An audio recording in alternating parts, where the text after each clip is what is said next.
자, 자,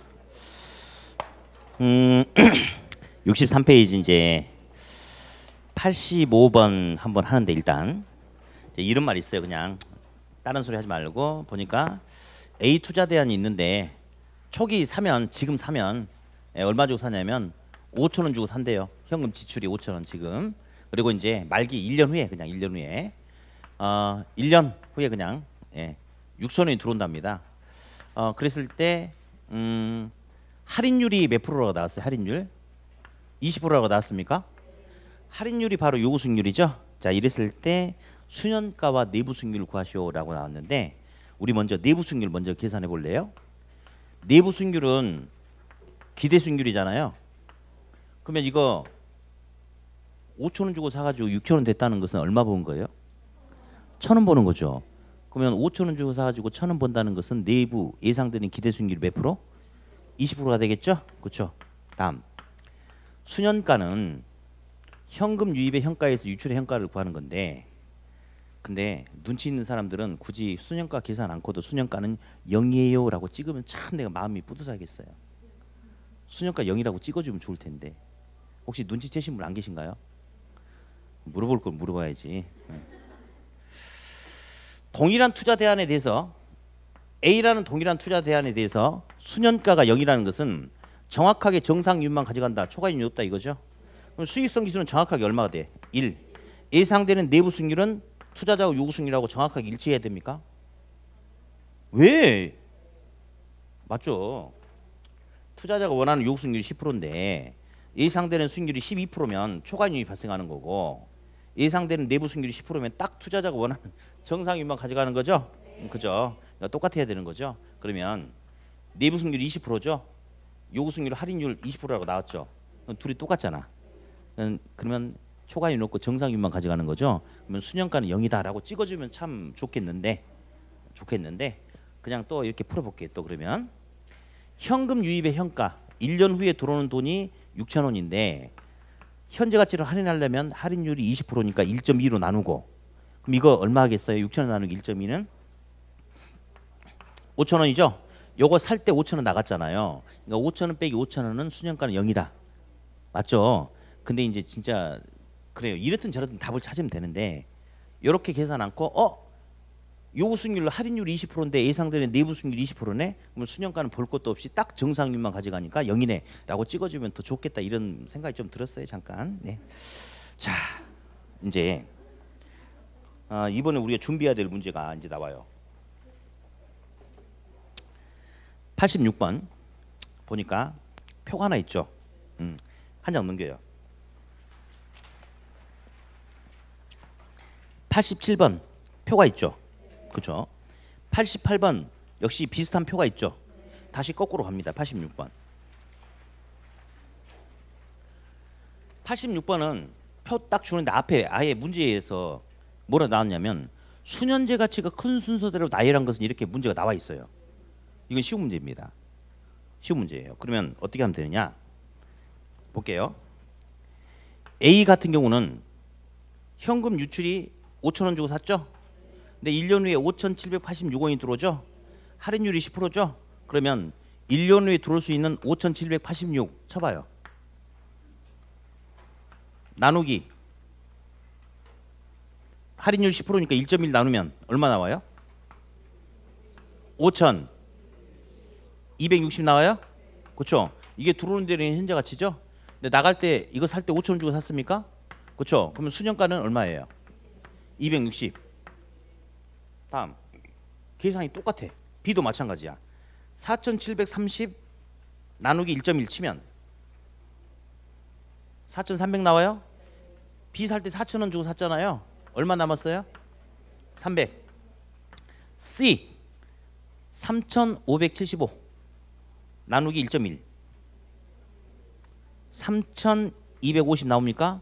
C 살 때 3,000원 주고 3,000원 나갔잖아요. 남은 돈 250이에요? 250.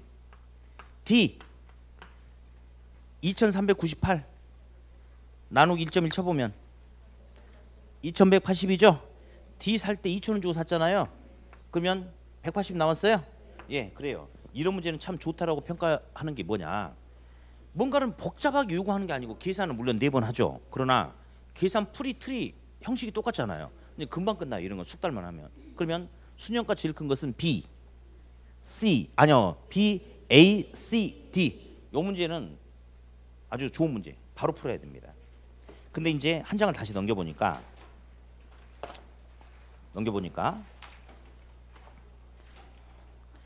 87번 문제 형식은 유사한 것 같아. 근데 문제가 틀린 것은 이라고 물어본 거야. 그러면 지문을 딱 보니까요. 뭐 수년가라는 소리도 있고 수익성 지수라는 소리도 있죠. 그러면 이 표를 가지고 빨리 수년가 수익성 지수를 이 하단에 있는 것처럼 빨리 만들어내야 돼. 그러니까 잘 보세요. 아까 풀어봤던 문제는 쉬운 문제인데요. 여기서부터는 시간을 좀 뺏어먹는 문제입니다. 그러나 이제 한번 해볼게요. 87번. 그럼 A 같은 경우는 자 1년 후에 들어오는 게 630이죠. 할인율 5%죠. 자 630 나누기 1.05 쳐봐요. 얼마 나왔어요? 600 그때 가만히 있어요. 600 나왔죠? A 살 때 300 나가니까 수년가는 순수하게 300 남았죠? 자 수익성 지수는 자 수도 방금 친 돈 있죠? 그게 600 들어온 돈의 현재 가치 나간 돈 300 주고 샀죠? 몇 배? 2배죠? 그렇죠? 그럼 수익성 지수 2 맞아요? 맞죠? 네. 다음 B도 315 나누기 1.05 쳐보면 300 나왔어요? 그러면 300에서 이거 살 때 100 나갔으니까 200 남았죠? 그다음에 300 주고 샀는데 아니 들어온 돈의 현재 가치가 300인데 나간 돈은 100이니까 3배 들어왔어요? 그러면 수익성 지수 3이네. 그렇죠? 예, 대입수를 갈수록 작아져. 자, C 420 나누기 1.05 쳐보면 400에서 C 살 때 100 주고 샀죠? 남은 돈이 얼마예요? 300. 그럼 C는 100 주고 사가지고 400 들어왔으니까 몇 배 들어왔어요? 몇 배? 4배? 그럼 수익성 지수는 4가 되겠죠? 그렇죠? 네. D 262.5 나누기 1.05 쳐보면요 250이 남으니까 250에서 D 살 때 100 나갔죠? 순수하게 남은 돈은 150이네요. 자 그러면 D는 100 주고 사가지고 250의 현재 가치가 들어왔잖아요. 몇 배? 2.5배. 자 요거 만들어 놓고 해야 돼. 그러니까 좀 더 불편해. 그리고 아까는 이렇게만 딱 끄집어내면 바로 크기가 1순위, 2순위, 3순위, 4순위 나왔는데 요거는 이렇게 만들어 놓고 다시 지문을 확인해야 돼요. 그러니까 시간이 좀 걸려. 그래서 내가 문제 풀다가 좀 시간을 뺏길 것 같다. 그러면 잠깐 점프하고 왔어요. 근데 요 문제는 점프하면 돼, 안 돼? 이건 금방 끝나니까 점프하지 말고 이런 문제는 잠깐 점프하고 나중에 풀어도 괜찮아요. 나중에 풀어도. 어차피 우리는 있잖아요. 시간 내에 효과적으로 풀어가지고 학계로 민법을 조율해서 평균 60점이 나오면 되는 거예요. 반드시 풀어야 된다 이러면 안 돼요. 패스하고 가면서 가는 것도 방법이에요. 그래서 이런 문제는 일단 건너뛰는 것도 방법이에요. 근데 나는 저런 문제가 숙달돼 있다. 손 들어봐. 라고 했을 때 손 들면 이제 재수없다고 욕 얻어먹는 거예요. 숙달됐다라고 스스로 이렇게 평가할 수 있는 사람들 있죠. 그런 사람들 해도 괜찮아요. 해도. 예. 아무튼 이렇게 해가지고 이제 지문 하나하나를 놓고 맞았는지 틀렸는지 확인하는 거예요. 이제 1번 A, C 수년가는 둘이 똑같다. 어때요? 맞죠? 맞고 MPB 수년가 제일 작은 것은 D다. 맞네. 맞죠? C의 수익성 지수는 4다. 맞아요?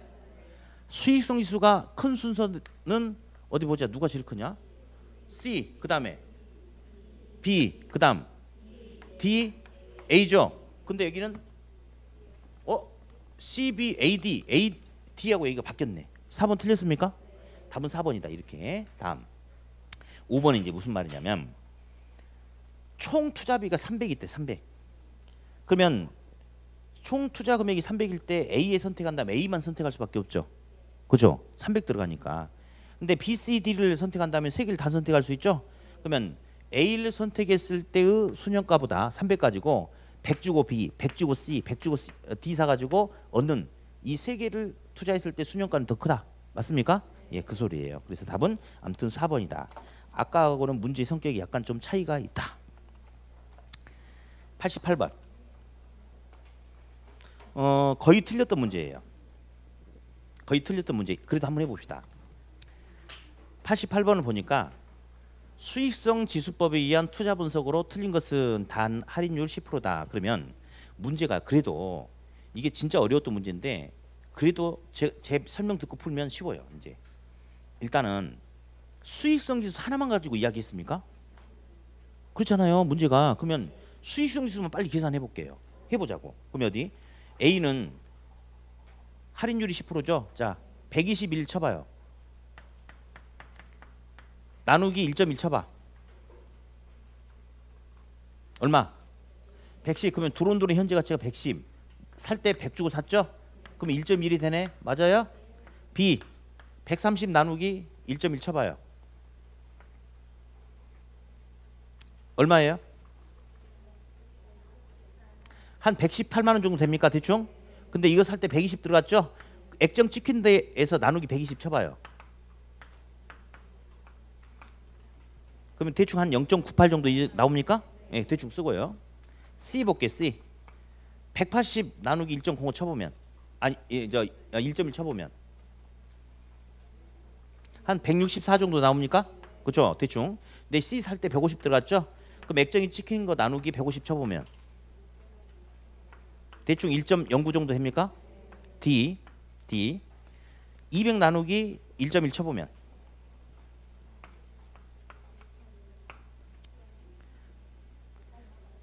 계속 1818 또 나오잖아요. 그렇죠? 예. 근데 D 살 때 얼마 주고 샀냐면 170 주고 샀어요. 거기서 나누기 170 쳐봐요. 1.06 나왔죠? 나왔죠? 자, 여기서 어디? 1번. A 사업은 B 사업보다 수익성 지수가 크다. 맞죠? 2번. C 사업은 D 사업보다 수익성 지수가 크다. 맞죠? 그렇죠? 다음. 이제 3번, 4번 묶어놔요. 3번, 4번 묶어봐요. 일단은. 5번. 수익성 지수가 제일 작은 사업은 B다. 맞습니까? 그렇죠? 자, 이제 3번, 4번 한번 해볼 텐데요.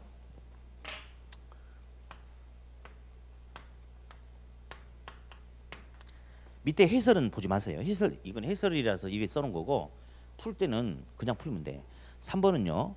A 사업에 투자하는 경우는 A와 B 사업에 투자하는 경우보다 수익성 지수가 더 크다라고 했는데 계산하면 이 밑에처럼 이렇게 해가지고 다시 나눠서 해야 돼요. 근데 그렇게 하는 거 아니고 진위 여부만 확인하면 되는 거 아니에요. 그죠? 그러면 볼래요? A 값은 1.1이에요. B 값은 0.98이에요. 그러면 지금 저 3번이 뭐라 나왔냐면 A에다만 투자하는 경우는 A와 B를 같이 투자하는 경우보다 수익성 지수가 크다라고 나왔죠. 이건 맞아요. 왜 맞냐면요. 한 값은 0.98이고 한 값은 1.1이에요. 근데 이 두 개를 섞어서 하면 적은 값보다는 크게 나타나고 큰 값보다는 작게 나타나는 거예요. 논리적으로 그렇잖아요. 가중평균이. 그러면 A에다 투자하면 그냥 1.1이 나와요. A, B를 섞어 투자하면 0.98보다는 크지만 1.1보다는 작아요. 그러니까 A 혼자 투자한 게 더 크다. 이거는 숫자를 따질 필요 없이 맞는 거예요. 논리적으로. 맞죠? 4번 풀어볼게요. 4번. 4번은 뭐라 나왔냐면 D 사업에만 투자하는 것이 C와 D를 같이 투자했을 때보다 수익성 지수가 크다. 이건 틀려요. 왜 틀리냐면요. D 값은 1.06이고요. C 값은 1.09예요. 그러면 D에 투자하면 1.06이라는 값이 나오는데 C와 D를 섞어 투자하면 값은 가장 적은 1.06보다는 크고 큰 1.09보다는 작죠. 얼마인지 모르겠지만 가장 적은 1.06보다는 크게 나타나야 되겠죠. 그러니까 틀리는 겁니다. 4번이 틀린 거예요. 그래서 굳이 이제 요거는 이제 제가 이제 이렇습니다라고 써놓은 것뿐이고 이렇게 하지 말고 그냥 그 가중평균 논리를 적용하면 돼요. 논리를. 예. 그러니까 요 문제는 그냥 몇 번이 틀렸어요? 4번이 틀렸죠? 네, 그렇게. 다시 이야기합시다. 86번 너무 간단하게 끝나요. 왜냐? 왜 간단하게 끝난지 알아요? 문제에서 아예 우리한테 원하는 메시지를 딱 요구했잖아요. 그러면 풀면서 그놈만 갖다 맞춰주면 되거든요. 그러니까 지문을 확인할 필요가 없이 그냥 문제에서 원하는 방향대로만 탁 계산하면 바로 끝납니다. 근데 두 번째 문제, 세 번째 문제는 다 정리해놓고 나서 또다시 지문 하나하나가 맞는지 틀린지 확인해야 돼. 그러면 밥만 먹고 이것만 하는 저 같은 경우는 이렇게 나오든 저렇게 나오든 몇 초 걸릴까요? 금방 끝나버리지. 금방 끝나버려요. 예. 제가 이제 요즘에는 자격증 있는 사람들은 시험 원서 접수가 안 돼요. 이제 못 들어가 시험장에. 근데 저도 이제 시험 끝나면 항상 그 해설 강의도 찍고 그래야 되니까 시험 조수를 해요. 그래가지고 한 5년 정도 됐나? 5년 정도 전까지는 자격증 있는 사람도 시험장 들어가서 시험 볼 수가 있었어요. 합격만 안 하면 돼. 그래가지고 가가지고 제가 민법 볼 이유가 없잖아요. 학계론만 막 풀어. 그리고 한 번 더 풀어. 그래가지고 밑에다 해설 강의할 거 싹 달고 나서 엎어져 자. 얼마나 걸릴까요? 민법을 내가 왜 해? 저 아줌마 이상하네. 나 자격증 있다니까. 나 자격증 있는 사람이에요. 그렇죠? 거의 그렇게까지 해도 한 50분이 안 걸려요. 예, 2번 이상 풀고 나서 해설 쫙 달고 해도. 왜냐? 밥만 먹고 나는 그것만 하잖아. 대신에 민법은 몰라. 공법도 아무것도 몰라. 오로지 학기론만 알아. 예. 아무튼 저는 그래서 제 눈으로 보는 거와 학생들 눈으로 보는 거 달라요. 저는 금방 풀 수 있는데 학생들이 시험장에서 86번 같은 저런 문제는 금방 숙달하면 그냥 푸는 거지. 한 번만 하면 되니까. 87번도 좀 더 나을 수도 있어. 근데 이런 것들은 분명히 시간이 걸린다는 거. 그러니까 할 줄 알아야 돼. 할 줄 알고 나서 시험장 걸리면 문제 걸리면 점프하고 학계로는 점프를 잘하는 게 그게 실력이에요. 그게. 예? 점프했다가 나중에 풀면 돼요. 내년에 풀지 말고 마킹 다 끝내고 그렇게 하셔야 돼. 그렇게. 아무튼 오늘 제가 수업하는 이유는 여기 있는 문제 다 풀어라가 아니에요. 다 풀어라가 아니고 응용되지 않고 똑같은 스타일로 나온 것은 반드시 잡아내고 여기서 살짝 문제가 저렇게 물어보면 하되 이렇게 물어보면 잠깐 건너뛰었다가 나중에 해라. 이런 것도 잘 자기가 해주고 이렇게 연습해가지고 가야 되는 거예요. 여러분들 그 엊그저께 그 모의고사 보셨잖아요. 근데 그 대출 관련된 뭐 하나 나왔죠. 100억이 있는데 뭐 나왔는지 몰라? 그러니까 그 문제는 있잖아요. 공부를 했냐 안 했냐고 무관하게 차분하게 생각하면 그거 말하구나라고 풀 수 있는데 차분하게 생각하면 있잖아요. 한 5분 걸릴 거예요. 그러니까 그런 문제는 풀면 돼 안 돼? 그런 문제 풀면 안 돼요. 풀면 안 돼. 그러니까 아무튼 그런 문제가 나오면 풀어라가 아니고 보자마자 점프할 수 있냐 없냐. 이게. 선생님 저는 개구리 같이 다 점프해가지고 다 맞는 그렇진 않아요.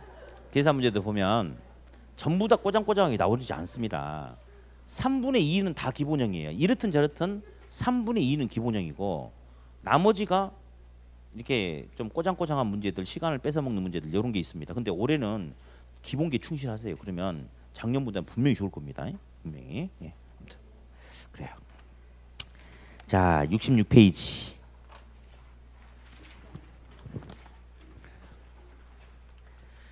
자, 시상가액의 평가와 제조다람과가 있는데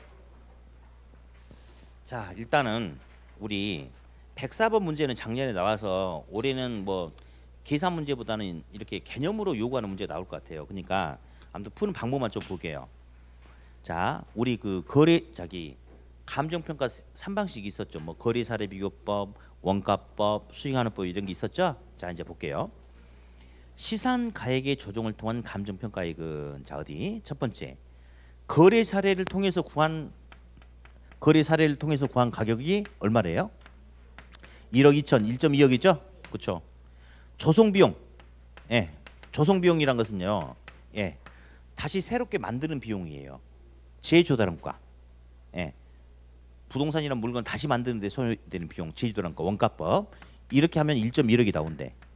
그다음에 임대료라는 임대료 수익을 통해서 나온 가격은 1억 원이래. 그랬는데 그 밑에 보니까 시상가액의 조정 방법은 가중치를 부여한데 밑에 가중치가 나왔군요. 이런 용어를 몰라도 돼요. 가중치 원가 방식에 의해서 나온 값은 20%만 반영하고 비교 방식 50%, 수익 방식 30%를 적용한대. 자, 여러분 아까 그 기대 수익률 구하는 그런 개념하고 똑같아 지금. 똑같아요. 예. 자, 거래 사례 몇 프로 반영하래? 50% 반영하라고 그랬죠? 자, 원가는요? 20%, 수익은? 그래요. 아까 그 문제는 푸는 논리가 똑같지. 여러 개의 숫자를 주고 지금 하나의 숫자를 구하라고 그랬죠? 그러면 서로 관련성 있는 숫자끼리 연결해서 곱해가지고 나머지 다 더하면 되는 거예요. 그러면 이것도 똑같은 거지. 그러면 어디? 자, 거래 사례에 의해서 나온 값은 반만 반영하라고 그랬으니까 얼마? 6천만 원이에요? 그렇죠? 다음에 조성비용은 1.1억인데 20%만 반영하라고 했대. 1억 1000 곱하기 0.2는 얼마? 2200만 원이죠? 그렇죠? 수익 방식에 의해서 나온 값은 30% 인정하래. 1억 곱하기 0.3은 얼마예요? 3천만 원. 세 개 다 더하니까 얼마예요? 1억 1200이죠. 그러면 얼마 나와요? 1.12억이 되겠습니까? 그렇죠? 그러니까 답은 4번이 4번. 예. 그러니까 기대 수익률 A, B, C에 투자했을 때 예상되는 기대 수익률 구하라는 논리하고 똑같은 논리죠. 똑같은 논리. 네. 됐고 이제 자 105번, 106번은 또 좀 나왔으면 좋겠어. 근데 시기적으로 보면 한번 좀 쉽게 준다면 줄 수도 있는데 제발 좀 줬으면 좋겠는데 우리 이제 보니까 105번, 106번은 어디? 105번 보니까 A 건물은 10년 전에 준공된 4층짜리 건물이래요. 대지가 뭐야? 땅 아니에요? 우리 건물 이야기할 때 땅은 쓸데없는 소리죠. 다음 건물 연면적은 1250이래요. 근데 이제 공사비 내역이 당같이 단위당 1000원인데 공사비 합계가 뭐 직접 공사비 간접 공사비 합쳐서 3억 개발업체 적정 이윤 6천 총계 3억 6천 지가 계산 다 해놨죠. 이건 핵심 포인트가 맨 밑에 줄 그게 뭔 말인지 아냐 모르냐 그거예요. 이게 10년 전에 3억 6천 들어갔대요. 근데 맨 밑에 줄에 보니까 10년 전 건축비 지수가 100이고 기준 시점 현재 건축비 지수가 135래. 그게 뭔 말이냐 이거지. 올랐죠? 1.35배. 그러면 3억 6천 곱하기 1.35 쳐봐요. 3억 6천 곱하기 1.35 딱 쳐보면 4억 8,600이 나오죠. 근데 문제에서는 제곱미터당 단가를 물어봤잖아요. 그러면 몇 제곱미터? 1250이니까 나누기 1250 치면 38만 8천원 800원이 되죠. 이거예요 이거. 106번 문제도 완전히 똑같아요. 106번 문제도 지가 막 계산 다 해놨죠. 얼마라고 해놨어요. 일단 4억 해놨죠. 근데 그 밑에 20년 전에 건축비 지수가 100인데 기준점 현재 145래. 그러면 어디 4억 곱하기 얼마 하면 돼요? 1.45 쳐보면 나왔죠. 근데 건물 연면적이 1450이잖아요. 그럼 거기다 나누기 1450 쳐보실래요? 나누기 1450 쳐보면 제곱미터 단가 40만 원 나왔어요? 그렇죠? 예, 그렇게. 근데 이번에 이제 쉽게 주려면 그런 문제를 줄 수가 있어요. 분명히 있어요. 근데 제 생각에는 109번이 나올 거예요. 109번이. 예. 109번. 예. 자, 일단은 우리 칠판 좀 볼게요. 자, 원가법에 의한 복성 또는 적상 가격은 제 조달원가에서 감가상각, 감가수정을 빼면 된다고 그랬죠? 자, 근데 이 감가는 어떻게 구하는 거냐면 감가 누계액은 어떻게 구하는 거냐면 감가 대상 금액을 찾아가지고 거기다가 자 분명히 이제 문제가 이렇게 나와요. 신축 후 몇 년이 지났다. 그리고 앞으로 몇 년 수명이 남아있다. 그러면 건물의 전체 수명이 몇 년인 줄 거예요. 그러면 몇 년 지났다, 몇 년 남았다. 지난 년, 남은 년 하니까 건물의 전체 수명이 나와요. 그 중에 감가상각이라는 것은 신축 후 몇 년이 경과됐으니까 시간이 지났으니까 건물이 훼손되지 않을까요? 그렇죠. 그러면 거기다가 경과 연수만 이렇게 넣어주면 돼요. 우리 연습 한번 해볼게요. 그냥 해볼게요. 건물에 재조달원가가 1억 원이라고 가정하자. 건물 지은 지 10년 지났다. 그리고 남아있는 수명은 40년이다. 근데 여기 이제 핵심이에요. 수명 종료 시 건물의 잔존 가치는 재조달원가의 0%다. 이 말은 자, 새 건물 1억이 있는데 시간이 흘러감에 따라서 매년 건물이 훼손되겠죠. 감가상각이 발생하겠죠. 그러면 감가상각이 발생함에 따라서 1억에서 점점 가치가 작아질 거 아니에요. 근데 수명 종료 시 잔존 가치가 0%라는 것은 새 건물 1억짜리가 전체 수명 총 몇 년이에요? 50년이 지나면 가치가 하나도 남지 않겠다 이 말이에요. 그러면 감가상각은 1억 전체가 감가상각이 대상이 된다 이거죠? 우리 그럼 이거 먼저 해봅시다. 이거 기억이라고 해가지고. 그러면 기억 먼저 풀어볼까요? 재조달원가 1억 원이죠? 다음 감가 대상 금액은 재조달원가 일단 써놓고 수명 종료 시 잔존 가치 있어요 없어요? 요거 없죠? 그러면 1억 전체가 감가상각이 대상이 되는 거죠. 그러면 거기다가 건물 지은 지 10년 지났고 40년 남았으니까 수명 몇 년이에요? 50년. 그중에 10년 지났죠? 이렇게 그냥 풀면 돼요. 그럼 그냥 해볼게요. 1억 원의 5분의 1이니까 2천만 원이에요. 그럼 1억 100 2천만 원 하면 8천만 원이 됩니다. 요건 답이 이제 8천만 원이 되겠어요. 자, 문제 다시 풀어볼게요. 니은. 수명 종료 시 잔존 가치는 재조달원가의 10%다. 라고 해놓고 문제 다시 풀어볼게요. 그러면 니은 해봅시다. 일단 재조달원가 1억 원이죠?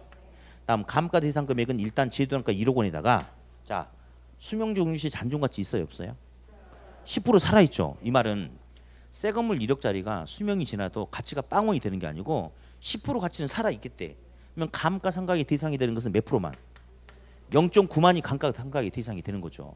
여기다가 지은 지 50년, 자 10년 지나고 40년 남았으니까 전체 수명 50년이죠. 그중에 몇 년 지났다? 10년 지났다. 예, 요것만 달라져. 한번 기상기를 때려볼까요? 1억 곱하기 0.9 쳐보세요.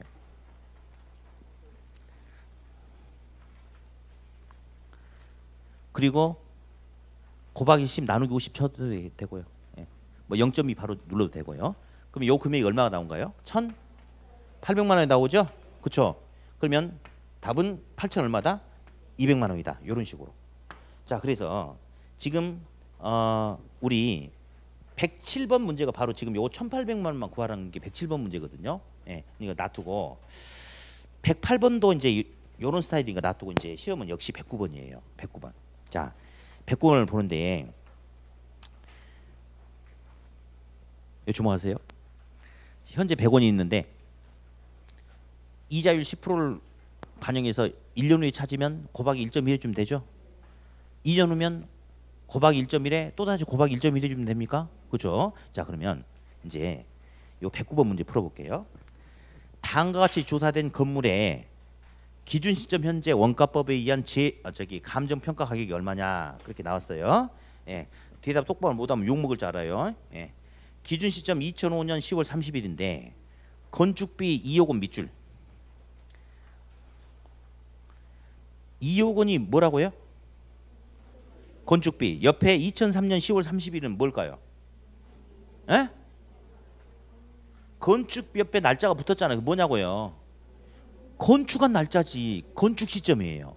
무슨 시점? 건축 시점. 그러면 아까는 몇 년 지났다고 말로 나왔지만 여기서는 말로 안 나왔죠. 알아서 판단해야 돼. 2003년에 지었고 2005년에 평가하려고 하니까 몇 년 지났다. 2년 지났다. 이렇게. 다음. 건축비는 매년 10%씩 상승했죠. 기준 시점 현재 잔존 내용 유수 48년. 그러니까 지난 지 2년 지났고 남은 년 48년. 둘이 합친 년 몇 년? 50년. 내용 연수 만료 시 잔존 가치율은 10%. 항상 재조달원가를 먼저 구하는 거예요. 자, 재조달원가 재조달원가. 자, 얼마예요? 2억 같은 소리 하고 있어. 이씨. 2년 전에 2억이었다고요. 2년 지났죠? 매년 10%씩 올랐다고요. 그러면 공식 쓰지 말고 뭐 가로 열고 1 플러스 R에 가로 닫고 연승하지 말고 2억에 곱하기 1.1 하면 1년 지난 거죠? 곱하기 1.1 한 번 더 하면 2년 전에 2억이 지금은 2억 4,200이죠? 그렇게 하시라고. 그게 핵심이에요. 그게 핵심. 그러면 재조달원가는 일단 2억 4,200입니까? 그렇죠. 2억 4,200이에요. 거기서 이제 감가 대상 금액 찾는데 일단 재조달원가를 일단 전체 써주고 항상 수명 종료 시 잔존 가치가 있는지 없는지 그거 잡아내야 돼요. 잔존 가치 있습니까? 10% 남았어요. 그럼 몇 %만이 감가 대상이 돼? 0.9만이 감가 대상이 됩니까? 그렇죠. 거기다가 지은 지 2년 지났죠. 남은 년 48년. 둘이 합친 년 몇 년? 50년분에 몇 년 지났다? 2년. 자, 나머지는 우리 친구 계산기가 해줘요. 우리 계산기 한번 때려봅시다. 요거. 이 원가 방식도 나오면 항상 똑같이 나옵니다. 자, 2억 4,200 곱하기 0.9 곱하기 2 나누기 50 딱 때리니까 감가 금액이 871만 2천원 이렇게 되는군요. 맞죠? 그러면 2억 4천에서 4,200에서 이거 빼면 되는데 이렇게 해도 괜찮아요. 지금 맥정에 871만 2천원 나왔잖아요. 여기서 그냥 요값 빼도 나와요. 해볼게요. 2억 4,200 쳐보면 2억 3,328만 8천원 나와요. 대신 앞에 마이너스만 빼고 읽어줘도 돼요. 그러니까 뭐 그렇게 해도 된다는 거. 그렇게. 답은 이렇게 나왔죠? 이게 이제 전형적인 스타일의 문제인데요. 이제 분위기상 나온다면 요 문제가 나올 가능성이 상당히 높다. 요 문제. 그래서 그렇게 좀 알아두시고요. 요것도 응용 없이 나오니까 그냥 좀 알아두시기 바래요. 자, 이제 한 장 넘기셔가지고요. 자, 110번 문제는 이제 또 이 문제도 한번 해봅시다. 110번 문제. 자, 해볼게요. 이제 아까 여기서는 저기 어디 볼까요? 경제적 내용 연수 만료 시 잔존 가치가 제시되는 거에 0%와 10%일 경우 각각 해보시오. 그러니까 아까 했던 유형의 문제인데, 그러니까 아까 우리 이거 했는데 기억이 안 나실란가 모르겠다. 그러면 한번 다시 해봅시다. 자, 기준 시점 현재 제시되는 가는 2억 원이다. 2억 원이다. 그리고 건물의 내역 연수가 잔존 내역 연수 40년, 지은 지 10년 지났대요. 그러면 자, 제조단가 0%라고 했을 때 한번 해볼까요? 얼마인지? 그러면 감가 대상 금액은 제조단가, 자 이제 잔존 가치가 제조단가 0%라면 2억 전체가 감가 대상이 되는 거죠. 그리고 지은 지 10년 지났고 남은 기간이 40년이니까 총 수명 50년. 그 중에 10년 지났죠? 그러면 요게 0.2가 되니까요. 2억 곱하기 0.2는 4천만 원이에요. 그러면 얼마가 되냐면 1억 6천만 원이 되겠죠. 이렇게. 예, 수명 종료 시 잔존 가치가 없으면 1억 6천만 원. 다음 두 번째는 수명 종료 시 잔존 가치가 제주도론가 10%래요. 자, 그러면 어디 제주도론가 2억에서 일단 2억에 10% 가치는 살아 있으니까 0.9만이 감가 대상이 되겠습니까? 그렇죠? 거기다가 지은 지 10년 지났고 남은 년 40년, 50년분의 10년 이렇게. 자, 이제 나머지는 또 계산기로 때려보면 되겠다 이거. 예. 2억 곱하기 0.9 곱하기 요건 0.2 하면 되겠다. 예.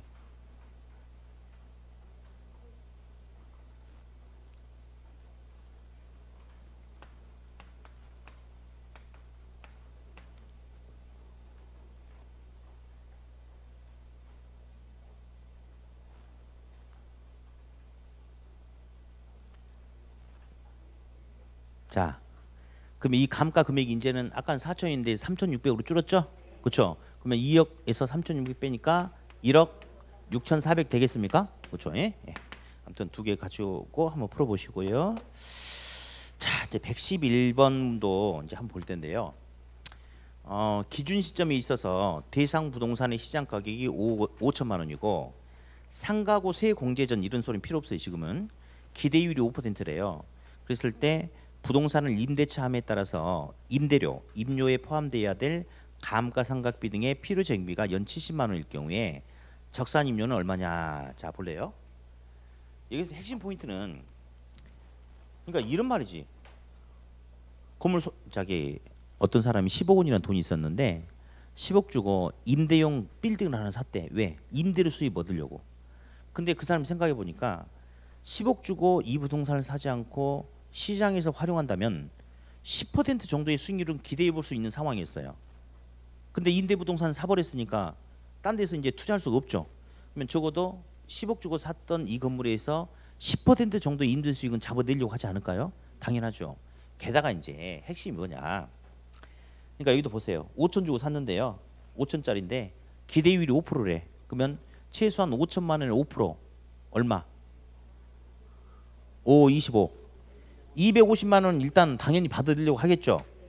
그 옆에 70만 원이 더하기냐 빼기냐 이게 관건이었어요. 근데 있잖아요. 임대인 사전에 마이너스는 없어요. 우리 학개론에 나오는 임대인 있죠.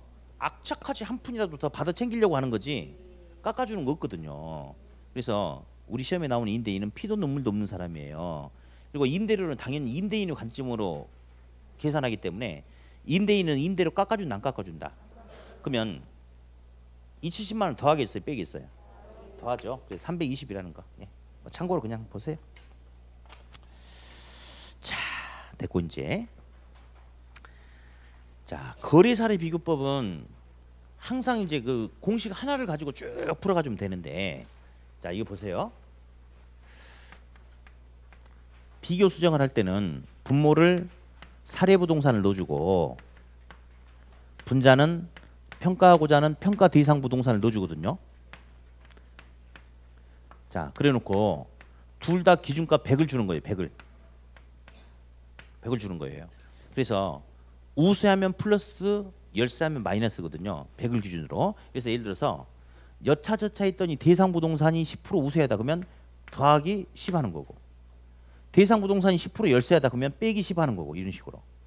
사례부동산이 10% 우세하면 더하기, 열세하면 빼기, 이런 식으로 해주는 거거든요. 그래서 이 식 하나로 그냥 하나 가지고 풀어가는데, 분모가 대상이다, 사례다? 사례, 분자는 대상이다. 이거 가지고 이제 풀어가는 거거든요. 자, 그러면 어디 먼저 연습을 먼저 좀 한번 해봐야 되니까 우리 저기 14번, 15번 연습을 한번 해볼게요. 14번, 15번 먼저. 자, 114번. 어머, 114번. 예. 또 14번 넘기신 분 안 계시죠? 예. 의류 판매점으로 이용되고 있는 부동산의 가격 조사를 의뢰받은 공인중개사 A씨는 아래의 사례를 조사하였다. 대상 부동산의 가격을 바르게 계산하는 것은 했죠. 근데 있잖아요. 여기는 전부 다 곱하는 거니까 곱하기는 2 곱하기 3 곱하기 4가 나오든 4 곱하기 3 곱하기 2가 나오든 아무 문제 있어요, 없어요? 문제 없다고 대답해. 똑같죠? 차이가 없는 거예요. 예, 그렇게 지금은 이제 거의 끝날 때가 됐으니까 기분 좋게 끝내야 되니까 막 몰라도 네 알아요 막 이렇게 했어요. 알았죠? 지금까지 다 이해하셨죠? 그래, 그래야지 기분 좋게 끝나지 뭐. 자, 그러면 이제 보니까 옆에다 우리 하나 써보게. 대상 부동산이 사례 부동산보다 개별적으로 10% 우세하다 나왔죠? 자, 그러면 누가 10% 우세해야 돼? 대상이 분자에 있죠? 대상이 10% 우세해야 돼. 그럼 110이야. 사례는 그냥 100이고. 이렇게. 다음 두 번째예요. 대상 지역의 상권이 사례 지역보다 5% 열등하대. 누가 열등하대? 어디가 사례야? 대상이 5% 열등하지. 그러니까 95가 되겠죠. 분자는 분모는 그냥 100이에요. 그리고 사례 부동산은 이틀 전에 9억 원에 거래됐대. 9억 원. 그러면 얼마에 팔렸느냐? 9억 원 곱하기 첫 번째 100분의 110을 곱해주고 두 번째 100분의 95를 해준다. 그냥 이렇게 하면 되는 거예요. 이렇게. 근데 있잖아요. 옛날에는 식을 고르시오 이런 것도 나왔는데 지금은 얄짤없어요. 무조건 답을 고르시오예요. 답을 고르시오. 지금은. 예. 아무튼 자, 115번도 연습 한번 해볼게요. 115번. 자, 동그라미 기억을 한번 해볼게요. 기억. 대상 부동산의 가로 조건은 도로하고 붙어있는 조건. 사례 부동산보다 10% 열세하다. 그럼 몇 분의 몇이죠? 그렇지. 사례 100보다 대상이 10% 열세하니까 100분의 그냥 90이에요. 자, 니은. 사례 부동산의 접근성은 대상 부동산보다 10% 우세하다. 자, 누가 우세해야 돼? 사례가 우세해야 돼. 12. 그럼 몇 분의 몇? 110분의 100. 됐죠? 디귿 갈게. 디귿. 대상 부동산이 속해 있는 A 지역의 상권은 C 지역보다 10% 우세하고 사례 부동산이 속해 있는 B 지역은 C 지역보다 10% 열세될 수도. 자, 우리는 지금 대상과 사례를 다이렉트로 비교를 시켰거든요. 근데 디귿 지문은 대상이 속해 있는 지역은 C 지역하고 비교시켜놓고 사례도 C 지역하고 비교시켜놨죠. 결국 C를 빼고 그냥 읽어주면 되는 거예요. 이 문제는. 그래서 대상은 결론이 뭐예요? 10% 우세, 사례는 10% 열세. 그러면 몇 분의 몇이에요? 사례는 10% 열세하니까 90. 예? 90. 대상은 10% 우세하니까 110. 그래서 90분의 110 이렇게 넣어주면 됩니다. 이런 식으로. 그래서 답은 1번이에요. 1번.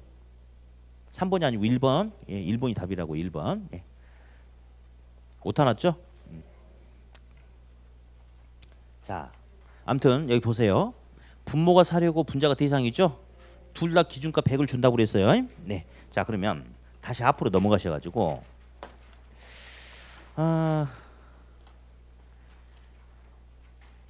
저는 있잖아요.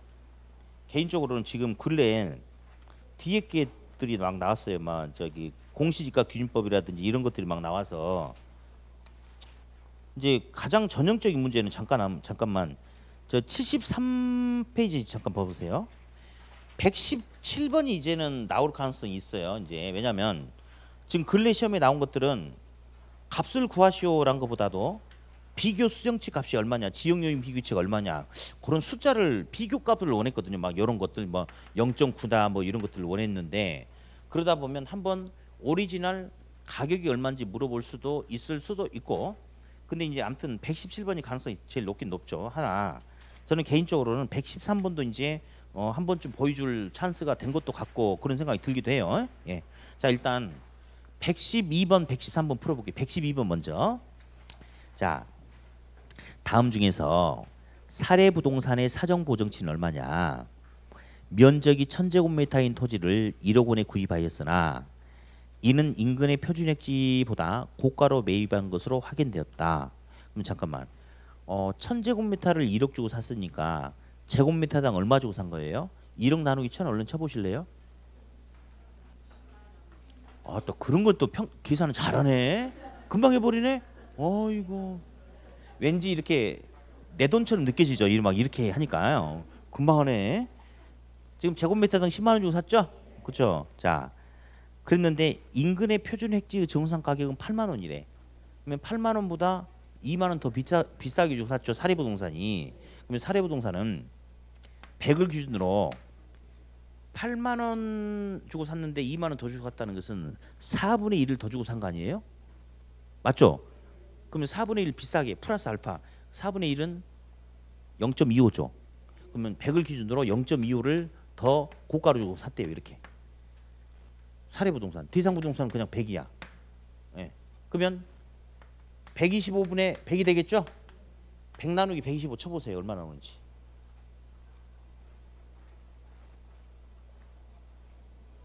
(0.8입니까) 이 문제는 이제 아무튼 그렇게 한번 나왔는데 이런 문제가 자주 뜨진 않아요. 뭐 그냥 어쩌다 한 번씩 떠주는 거고. 113번을 볼게요. 이제 113번은 가중평균의 개념을 물어보는 거거든요. 가중평균. 자, 볼게요. 임금 표준액지와 비교한 대상 토지의 특성은 다음과 같다. 임금 표준액지와 대비한 대상 토지의 개별 요인 비교치가 얼마냐 했는데 보니까 대상 토지 전체 면적은 1000제곱미터이다. 이 중에 600제곱미터는 완경사이고 나머지는 평지이다. 완경사는 임금 표준액지에 비해서 20% 감가 요인이 있으며 평지는 감가 요인이 없다. 자, 볼게요. 전체 토지가 이렇게 있는데 이게 1000제곱미터인가 봐요. 이렇게. 근데 이 중에 완경사란 부분도 있고 평지란 부분도 이렇게 있습니까? 그렇죠? 그러면 완경사가 몇 제곱미터래요? 600제곱미터는 것은 0.6이 완경사죠. 나머지 400제곱미터 0.4가 평지입니까? 근데 완경사는 대상 토지 완경사 부분은 사례 토지에 비해서 20% 감가 요인이 있죠. 그러면 몇 분의 몇? 100분의 아니지. 20% 감가라고. 항상 100을 기준으로 20이 줄으니까 100분의 80이죠. 그러면 100분의 80만큼 된다고. 그럼 0.6 곱하기 100분의 80. 자, 100분의 80은 0.8인가요? 맞죠? 그럼 0.6 곱하기 0.8 해보세요.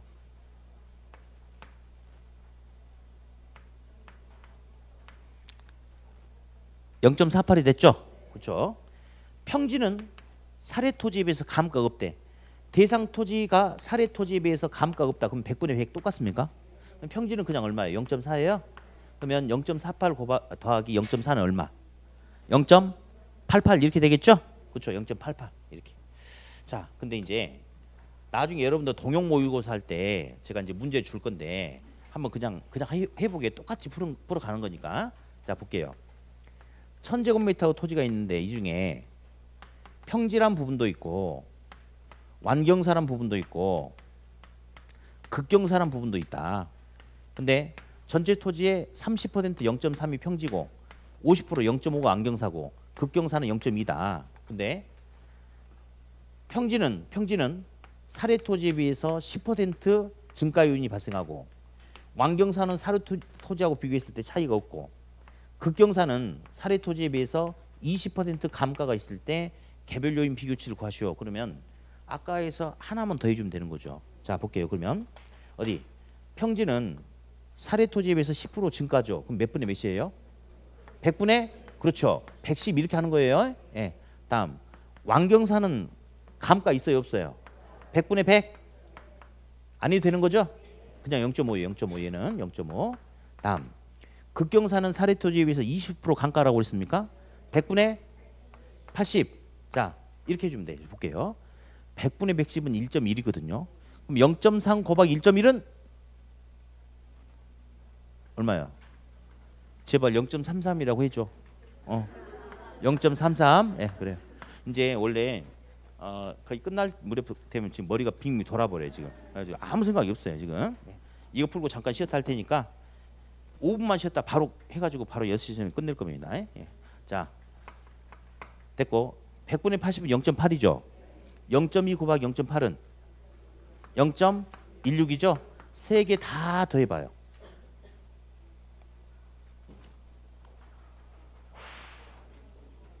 0.99 되겠습니까? 이 말은 전체적으로 봤을 때 100분의 99가 0.99지 않습니까? 대상 토지는 사례 토지에 비해서 1%만큼의 감가가 나타날 수 있다. 그래서 전에 이거 2개 나왔으니까 한 번쯤은 이렇게 해서 3개 가지고 묶어가지고 푸는 걸 줄 수가 있어요. 그래서 우리 동형 모의고사 9월달 할 때는 요 문제도 하나 들어가 있습니다. 네, 이렇게. 자, 딱 5분만 잠깐 쉬었다가 바로 끝내도록 하겠습니다. 예.